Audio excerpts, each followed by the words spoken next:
Hey, you all, it's time to wake up. But before we wake up, I want to remind you to hit that like button, hit that subscribe button, and keep us on the air. You want to know when we have new video coming up.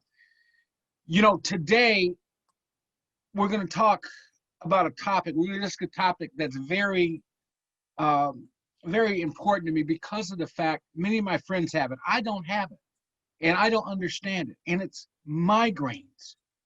It's migraines. I don't understand it. I don't get it. They say they have migraines. It's debilitating to some of my friends. So today I have Dr. Wade Cooper with me to discuss migraines. Dr. Cooper, welcome. Thank you very much, Steve. Happy to be here. Now, you're on the faculty at U of M? That's right. Work at the University of Michigan Headache and Neuropathic Pain Clinic. Wow, wow, wow. Tell me something. Have you seen an increase in headaches since this COVID-19 hit? Oh man, Steve, the patients I take care of are warriors in many ways. We know that migraine can be affected by environmental stressors. And certainly with all the impact that COVID's had, financial, emotional, sense of isolation, that has really impacted the frequency and intensity for people who've got migraine across our country. Wow. Is it as debilitating as people say it is? I mean, it's hard for me to believe that a simple headache could be debilitating. Well, and I'm so glad you've asked that, Steve, because what it turns out is a lot of our patients really are kind of suffering in silence. There's a stigma about migraine where people who don't have severe migraine will think, if I've had a low-grade headache, I can just take an over-the-counter medicine and get better and I'm on my way. However, a lot of people with migraine have such intensity that regular light is super bright and intense for them. Sound becomes painful to hear. Even low volume sound becomes painful. And there's a nausea component with their headache. So these folks get a severe headache plus all this incapacity. It's almost like their sensory system for any incoming signals on turbocharge. So it absolutely knocks out lots of people. Matter of fact, it's number 10 on the list in the World Health Organization for disabling diseases. All right. So tell me, what is a migraine?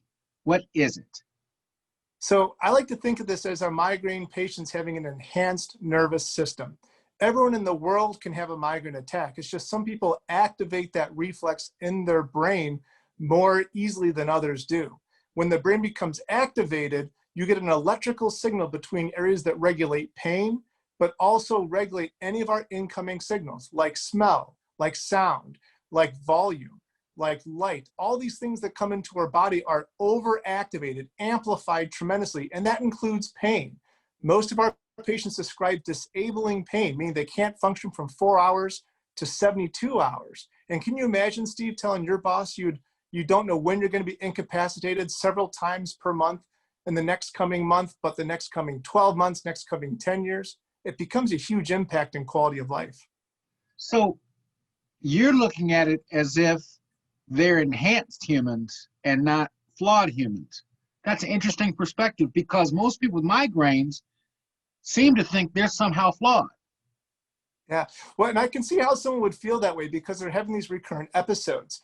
But we know that these people with enhanced nervous systems, even in between their headache attacks, are more sensitive to light, more sensitive to sound, but also have more connections within their brain to other areas that regulate emotion, that regulate creativity, that regulate different ways of processing information. So in many ways, they have this enhanced nervous system, but the consequence is these recurrent bouts of disabling headache, recurrent bouts of disabling nervous system hyperactivity, all the things we've talked about already. I feel like such a jerk now because I've had friends come over and say, oh, I've got a migraine. I said, are you sure you haven't gone to the bathroom? You know, because, you know, sometimes when I don't do a number 2, I get a headache. But yeah, you're saying this is a whole nother level of interesting. Well, yeah, and what's cool about this is migraine transcends to other portions of our body. We know that people with migraine, for example, are more likely to faint than other people do. They're more likely to have slower gut transmission, meaning their gut moves slower when they process foods or other things from their stomach. We know that people with migraine have an increased risk of having things like asthma or having issues with inflammation within the rest of their body. So this is all kind of linked together. which is exciting because knowing this inflammatory cascade has really brought us into some new treatment options, ways to help people with recurrent migraine that we've never had before. So how do you treat a migraine? It's obviously the Steve Hood treatment of going to the bathroom doesn't work. But so how do you treat a migraine? Well, it's funny, Steve, I've never once thought about that, but maybe that's a new treatment we should consider. But the more traditional way is to find ways to block incoming signals to stop headache. For instance, if someone takes ibuprofen, an over-the-counter medication, that lowers a signal through prostaglandins to turn on migraine. There's also prescription medicines like triptans, which have been around for 20, 30 years, that reduce the incoming signal once migraine's trying to start. But what's really changed our world, what's one of the most exciting breakthroughs in neurologic sciences to date, is identifying a specific inflammatory protein that we believe triggers and activates the migraine attack in the first place. And there's also treatment medicines now that are designed to block this response, to lower the impact of that for the rest of the body and to stop having a migraine attack. Can you tell me what some of those medicines are? Well, there's actually two different groups. There's a preventive therapy group, which are typically once a month injection medicines that lower frequency and severity of headache. But there's also these as needed medicines, medicines like NERTEC, which block this inflammatory signal and stop a migraine in its tracks. NERTEC. I've heard of that, but I didn't know what the ODT meant. NERTEC ODT. What is this ODT?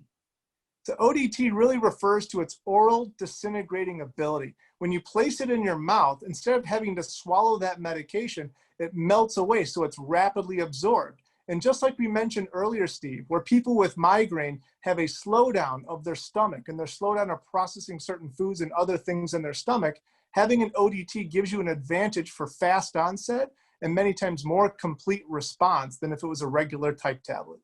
So how does NERTEC help the migraine sufferer? How does it attack the migraine or stop it? Just Well, if you help want me to out. talk Pretend I'm an 8th grader. Well, if you want to talk about changing lives, here's the deal. A lot of people with migraine have these recurrent episodes, not only of headache, but also all those other garbage-like symptoms that incapacitates them. Taking a medicine like NERTEC can stop the activation of your brain and lower down your chances of having that headache attack from going from a mild inconvenience that goes away in 30 minutes, kind of like what you're familiar with, and stop it from becoming a 4-hour to 72-hour disabling bout where people have to cancel time from their work, cancel time from their school, remove themselves from their family. And with everything going on with COVID out there, we need folks to be engaged in their family. People are counting on our patients with migraine, just like everyone else in this world, to do their part, to help their family, to help to do whatever they can to keep everyone safe and to keep our country going. And taking care of headache, stopping a disabling bout of headache in its tracks is a good step forwards. Are there any side effects from NERTEC ODT? So that's the other cool part about this new therapy. So all the medicines we've prescribed along the way to treat migraines would have some trade-off. Sometimes the triptan class medicines make people's chest feel squeezy, make someone's blood pressure spike up, sometimes activate your skin receptors to make you feel prickly in the back of your head.